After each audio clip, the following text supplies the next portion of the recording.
그토록 사랑하여도 그대 곧 떠나야 하리니 이를 알기에 그대의 사랑은 더욱 강하도다.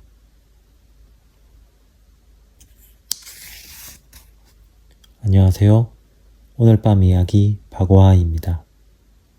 오늘은 제가 쓴 소설 봄의 2장을 읽어드리려고 합니다. 눈을 감고 편안하게 들어보세요.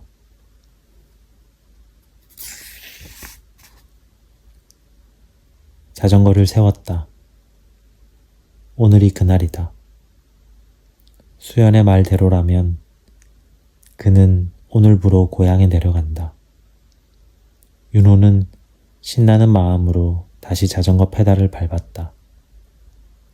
수연과 새바람 앞에서 만나기로 한 시간이 다가오고 있었다. 수연아, 그녀는 돌아보며 윤호! 라고 외쳤다. 화양연화, 인생의 가장 아름다운 때. 윤호와 수연은 화양연화를 굳게 믿고 있었다.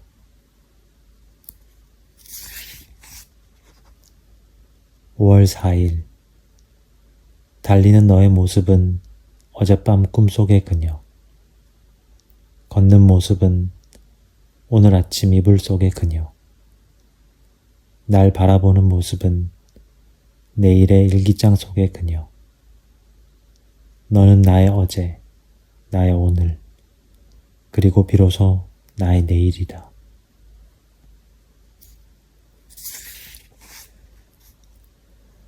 Tell me when will you be mine? Tell me cuando, cuando, cuando. 둘은 아이처럼 웃었다. 카페 풍경을 가득 메운 음악, cuando, cuando, cuando를 따라 불렀다. 5월 4일을 기념하며 둘은 건배했다. 작은 레몬 조각이 들어간 생맥주에서는 끊임없이 기포가 올라오고 있었다. 건강을 위하여. 윤호는 영화에서 본 대사를 따라하기 좋아한다. 행정학과를 다니지만 문학과 영화를 사랑한다. 그 사실을 아는 사람은 별로 없다.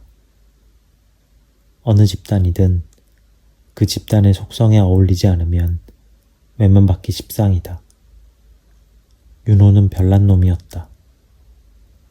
제 눈의 안경처럼 수연은 윤호의 그 별난 점을 마음에 들어 했다. 어느 날 도서관에서 완전 배열에 힘쓰고 있는 수연에게 윤호는 불쑥 다가왔었다. 제가 토요일에 아카데미에 참석해야 돼서 시를 몇 편 썼는데요. 좀 봐주실래요? 응? 시를 쓰는 남자는 처음이었다. 허구한 날 검정 바지에 검정 재킷만 입고 다니는 시커먼 사람이 갑자기 웬 시? 행정학과라고 하지 않았나? 뭐야, 재밌는 사람이네. 아, 네, 봐드릴게요. 여기 연필 있어요. 마음에 드는 부분이나 어색한 곳은 표시 좀 해주세요. 아, 네. 윤호는 바짝 붙어 앉아 수연의 손에 들린 원고지를 쳐다보았다. 받아쓰기를 채점받는 아이처럼 집중했다. 이 모습을 떠올리며 수연은 뻥튀기를 주워 먹었다. 기억나? 그때 시 읽어보라고 줬던 거. 아, 그거 괜찮지 않았나? 야, 여긴 아지트네, 아지트. 이 콘크리트 벽돌들도 되게 특이하다. 윤호가 새바람의 실내 장식들을 둘러보며 대답했다. 탁자 옆에는 공사장에나 쓰일 법한 벽돌들이 쌓여 있었다. 오빠 시인이잖아.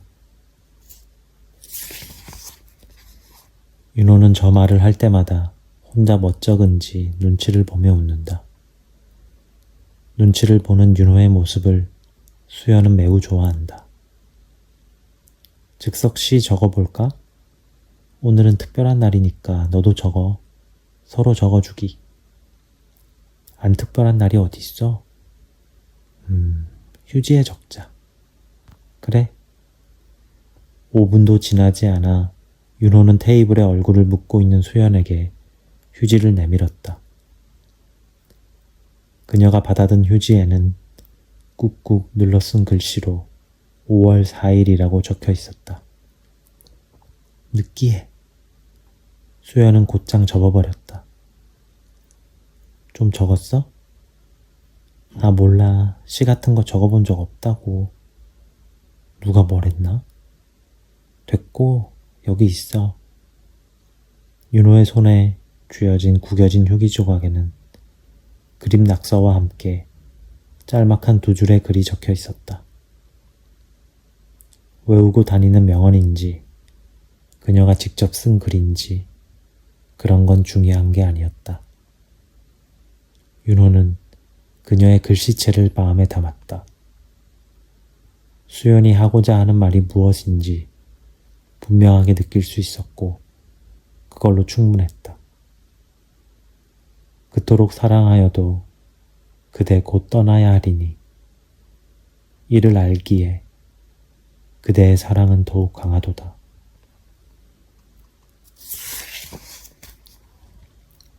야상곡.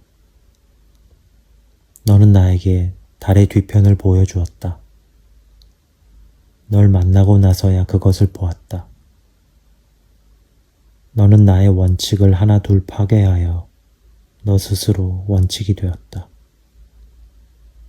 시시콜콜한 이야기들마저 물결이 되고 꽃이 없어도 향이 났다. 너는 나의 향기이며 나의 이야기, 나의 뒤편이어라. 그날 수연은 윤호의 방에서 잤다. 그의 방에는 법률 서적이 많았다. 민법 강의, 형법 총론, 행정법 등 두꺼운 책들이 책장을 가득 메우고 있다. 수연에게는 낯선 책들과 익숙하지 않은 작은 방이 새로웠다. 사실 처음부터 윤호 방에 오려고 한 것은 아니었다. 윤호와 수연은 새바람에서 맥주를 마시고 2차로 치킨집에 갔다. 오빠, 치킨은 왜 이렇게 맛있을까? 아는 누나가 치킨은 마약이라던데? 끊을 수 없대. 치킨은 그렇다 치고 너 담배는 안 끊어? 줄일게. 윤호는 그때까지만 해도 담배 냄새를 진저리 나게 싫어했다. 그와 달리 수연은 담배를 기호식품의 하나로 여기며 담배를 피우지 않는 사람들은 식후땡의 맛도 모르면서 제잘되는 놈들이라고 생각했다. 목을 타고 넘어가는 청량하고 시원한 맥주처럼 둘의 이야기는 끊이지 않았다. 이제 막 서로에게 빠져드는 남녀가 흔히 그러하듯 그들은 마치 오랜만에 만난 옛 친구처럼 웃고 떠들어댔다. 슬슬 나갈까? 11시가 다가오자 윤호는 일어나려 했다. 평촌에 사는 수연이 밤늦게 망차를 타고 돌아가는 것을 그는 싫어했다. 오히려 그녀가 그런 아슬아슬함을 즐기는 편이었다. 나 친구 집에서 자면 돼. 오빠 그 퍽살 안 먹으면 놔줘. 오빠가 퍽살의 맛을 모르는구나. 애기네 애기. 닭다리나 좋아하고. 수연은 친구 집에서 많이 잡았다는 말투로 쉽게 말했다. 퍽살 좋아해? 이 퍽퍽한 거? 이런 건 운동하는 남자애들이 맛은 포기하고 근육 키우려고 먹는 건데. 퍽살 정도는 먹어줘야 씹는 맛이 나지. 야, 치킨은 너랑만 먹어야겠다. 네가 퍽살 담당이니까. 윤호는 생각할수록 수연과 자신이 서로의 빈틈을 메워주는 관계라고 느꼈다. 이렇게 사소한 식습관뿐만 아니라 성격도 전공도 씀씀이도 그랬다. 그는 남자치고는, 아니 여자 중에서도 그보다 더하기는 힘들 만큼 꼼꼼했다. 매일 가계부를 적고 손수건과 동전 지갑을 따로 들고 다녔다. 슈퍼마켓의 아주머니들은 그의 동전 지갑을 보며 놀라워했다. 반면 수연은 펑펑 쓰는 성격이었고 가계부는커녕 지갑도 없이 돈을 아무렇게나 구겨놓고 다녔다. 친구 집이 이쪽이야? 가자. 데려다 줄게. 오빠 맥주 한 캔 더 할래? 실은 말고. 순간 윤호의 머릿속은 복잡해졌다. 어디서? 일단 산다.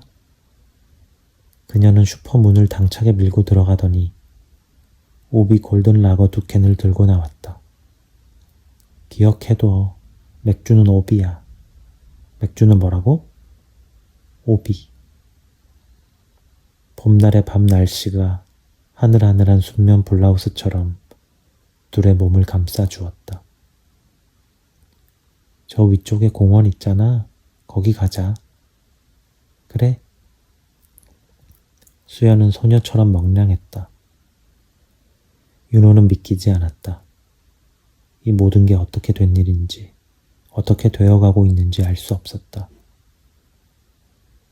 그녀와 만나기 시작한 지 2주일이 지났지만 여전히 얼떨떨했다.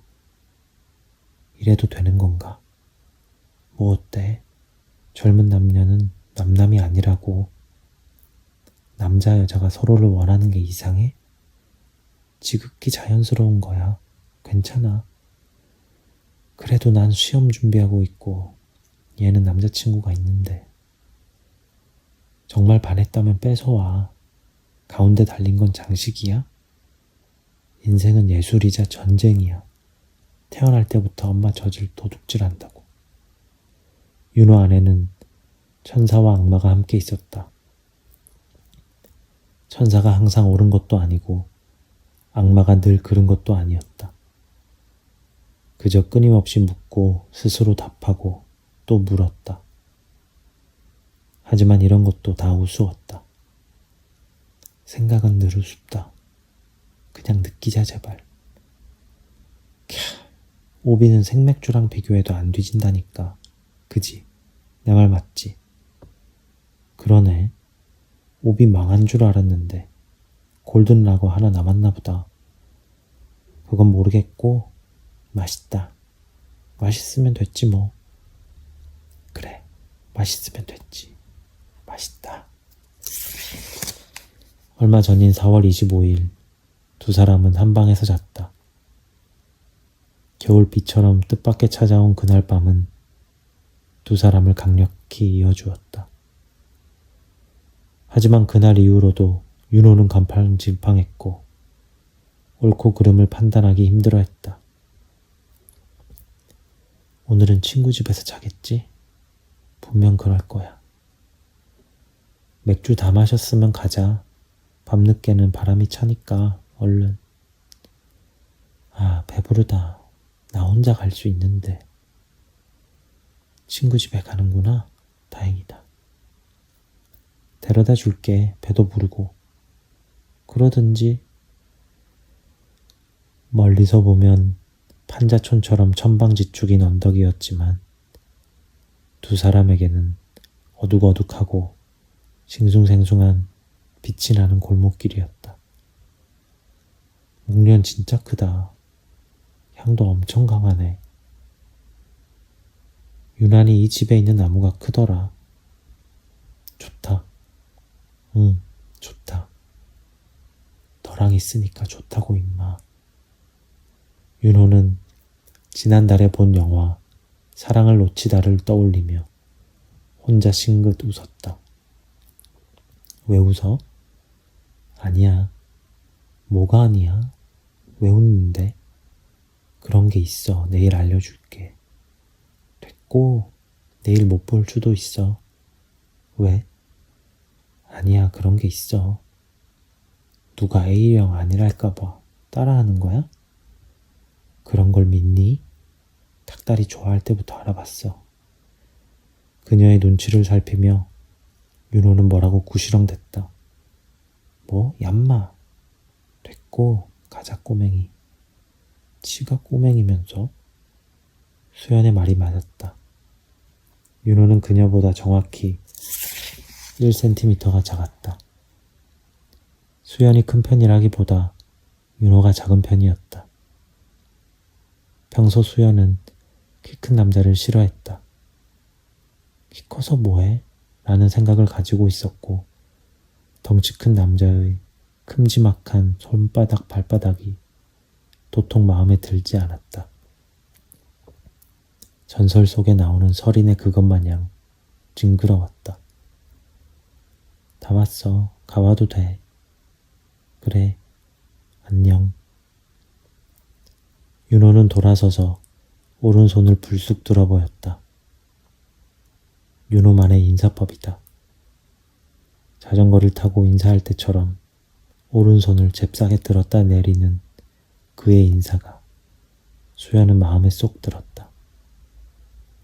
윤호의 뒷모습을 한참 바라보고 서 있던 그녀는 이내 친구 집으로 향했다. 뒷모습이 괜찮단 말이야. 뒤통수가 잘생겼어. 딱달막하고 다부진 게 귀엽기도 하고. 맛있는 것도 먹었겠다. 산책도 했겠다. 홀가분한 수연과는 다르게 윤호는 혼자 난리였다. 생각이 많으면 뭐든지 복잡해진다. 돌아가서 잡을까? 오늘 같이 있고 싶다고 말할까? 아, 어쩌지? 발을 동동 구르며 고민만 하다 보니 어느새 그는 골목 하나를 지나쳤다. 안 되겠다 싶어 돌아서 보았지만 도로 뒤돌아서서 집으로 향했다. 그때 윤호, 뭐야? 친구네 안 갔어? 자기 자신이 아주 마음에 든다는 표정으로 수연이 서 있었다. 오빠 데려다 주고 가려고. 치킨도 사줬으니까. 뭐 그러든지. 뭐야? 좋은 거야, 싫은 거야? 아이고, 좋네요. 공들여 주차 삐까. 나 먼저 간다. 야! 윤호는 멋쩍은 상황을 피하려 얼른 집으로 향했다. 같이 있고 싶다고 언제 말해야 할지 계속 갈등했다. 친구한테는 연락했어? 왜? 가도 되는지 물어봐야 되지 않나? 아까 묻자 했는데 와도 된대. 누구랑 있냐고 물어보던데. 뭐라고 했어? 윤호의 동공이 급격하게 커졌다. 어떤 남자. 뭐? 라고 하니까 되게 궁금해하더라. 윤호는 그런 이야기가 반갑기도 했지만 불편하기도 했다. 친구들이 은근히 응원해주는 건 좋아도 껄끄러움은 어쩔 수 없었다. 엄연히 골키퍼 있는 골대에 공을 차고 있는 자신의 모습이 스스로도 적응하기 힘들었다. 골키퍼가 딴 데 가버렸잖아. 뭐 어때? 야, 이 미친놈아. 임자 있는 여자 건드리는 게 얼마나 골치 아픈 건지 아직 모르는구나. 누가 뭐래도 지금은 골치 안 아프니까 상관없어. 똥을 찍어 먹어봐야 똥인 줄 아냐? 됐고 순간을 잡을 거야 나는. 틈만 나면 윤호는 속으로 싸웠다. 그에 비해 수연은 언제나 편안해 보였다. 꼭 이런 상황을 애타게 기다려온 소녀 마냥 순간을 즐기고 있었다. 다만 가끔 두 남자의 요구, 연락, 감정이 겹치면 힘겨워하며 눈물을 보였다. 눈물은 금방 말라버렸다. 저기 오빠 집이니까 이제 가. 들어가는 거 보고 갈래. 막무가내구만 아주. 이제 알았나? 윤호는 수연이 보는 앞에서 집으로 들어갔다. 머릿속은 더 복잡해졌다. 뭐야? 여자가 남자 바래다 준 거야? 지쳤다. 당장 가서 잡을까? 세상에 급한 일은 하나도 없어. 오직 서로를 알아가는 일만이 급하다고. 얼른 가서 같이 있고 싶다고 말해. 네 이야기가 듣고 싶다고. 네가 무척이나 궁금하다고 말하는 거야. 집에 들어오면 양말부터 벗고 발부터 씻는 윤호가 그날따라 입고 있던 옷 그대로 얼어붙었다. 아, 뭐하나. 남자아이가. 남자답게 가서 외치는 거야, 임마. 됐고, 얼른 씻어라. 넌 좀 가만히 있고, 난 지금 가야겠다고. 가지도 못할 거면서 말이 많네. 간다. 가면 어쩔래. 가보든지. 쫓아갔지만 수연은 보이지 않았다. 뭐지? 뛰어갔나? 아니면 오래됐나 벌써? 한참을 뛰어가도 땀만 날 뿐 사람은 아무도 없었다. 길 고양이 2마리가 어슬렁거리며 쓰레기 봉투 냄새를 맡고 있는 게 전부였다. 아, 진짜 마음만 먹고 나오면 이러네. 헉헉거리며 수연을 바래다 주었던 친구 집에 다다르자 씩씩하게 걸어가고 있는 그녀가 보였다. 차마 소리치지는 못한 채 슬그머니 뒤따라붙어 모르는 사람인 척 옆으로 걸어갔다. 아, 뭐야, 놀랐잖아. 그냥 밤길 위험하니까 다시 너 바래다 주려고.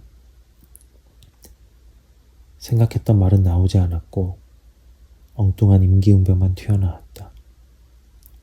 그래? 역시 수연은 명쾌했다. 생각이 적으면 말과 행동이 간명하다. 옥상 가볼래? 옥상이 있어?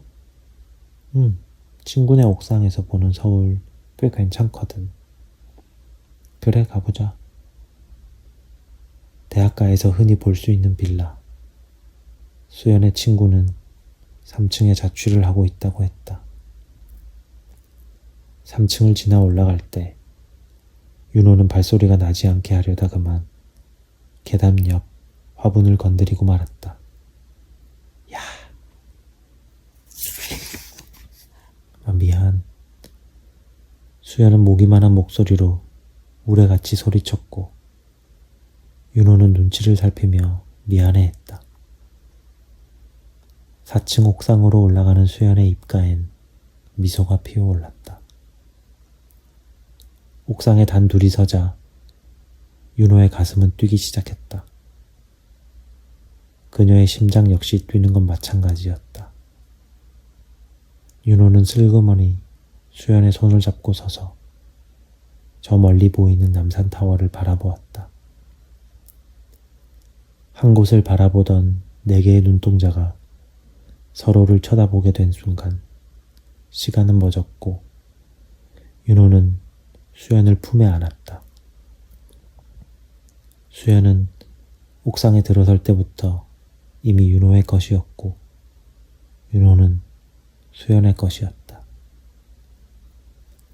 떨리며 내민 윤호의 입술이 수연의 인중에 가 닿은 그날 밤 수연은 윤호의 방에서 잤다.